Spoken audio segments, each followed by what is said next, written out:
I'm Grandpa from Grammy and Grandpa Read, and today's book is a fun-to-read fairy tale, Pinocchio, borrowed from my sister Holly, and it's modern publishing.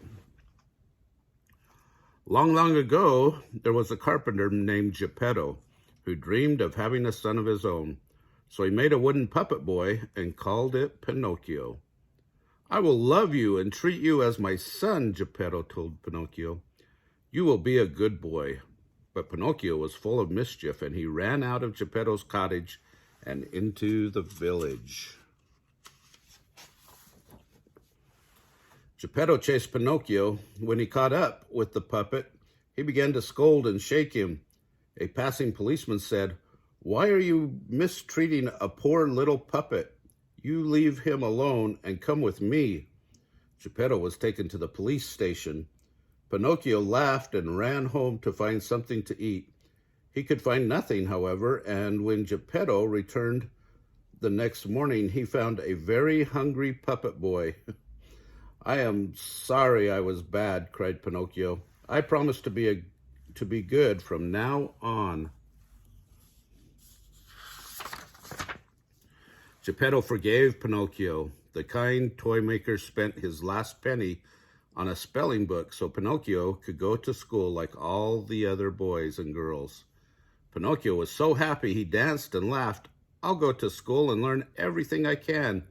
Then I will make lots of money and take care of you, Father," he promised Geppetto. "I will never do anything naughty again." And he ran off to school.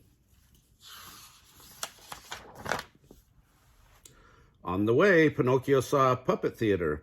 He wanted so much to watch the puppets that he sold his spelling book and bought a ticket to the play.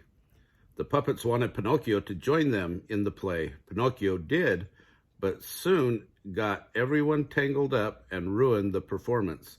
The puppet owner was furious and grabbed Pinocchio off the stage.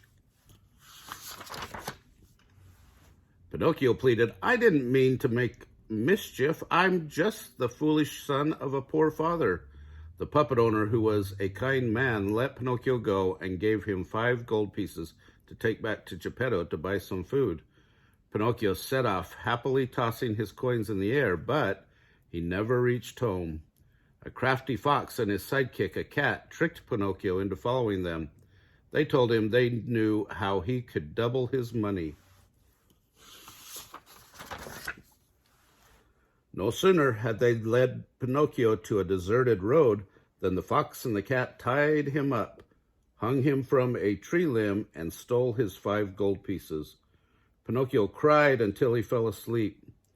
He woke to find himself in the cottage of a kind fairy who had untied him. An owl and a crow were doctors, were checking to see if he was all right. "How did you get yourself into so much trouble?" asked the fairy. Pinocchio did not want to admit that his naughty ways had led him to no good, so he replied, "Oh, I wasn't in any trouble." Immediately his nose began to grow, and the more he lied to the fairy, the longer it grew. "You see what happens when you lie?" asked the fairy. "If you promise not to lie, to stay out of mischief, and to be good from now on, you will turn into a real boy." Pinocchio promised and set out for home. On the way, he saw a carriage full of children being pulled by donkeys. "Come with us to the land of play," they shouted. Pinocchio forgot all about his promises and hopped aboard. After only a few days in the land of play, however, Pinocchio and some of the other children began to turn into donkeys themselves. The carriage master came to harness them to pull in the next carriage load of children. Pinocchio ran and ran and jumped into the sea. Fish came and nibbled a hole in Pinocchio's donkey skin, and he was able to climb out. "I'm free," he thought. But just then, Pinocchio was swallowed up by a gigantic shark. Down Pinocchio floated into the shark's belly. Suddenly, he saw a flicker of light ahead. As the light grew brighter, Pinocchio saw a raft. On the raft was his father Geppetto. How did you get here?" Pinocchio asked. "I set out to sea to look for you and was swallowed by the shark," Geppetto explained. Pinocchio and Geppetto were happy to be reunited. Later, when the shark fell asleep, Pinocchio led Geppetto back up toward the shark's mouth. While the shark yawned, they escaped and headed for shore. Geppetto grew very tired from the long swim. Pinocchio dragged Geppetto up to a small abandoned cottage and took care of him until he was well enough to get up and around. "You have been a good son to me, Pinocchio," said Geppetto. "Yes, he has," said the kind fairy, who magically appeared.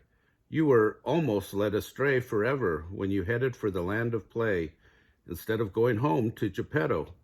But your deeds since have shown me you are good enough to be a real boy, Pinocchio."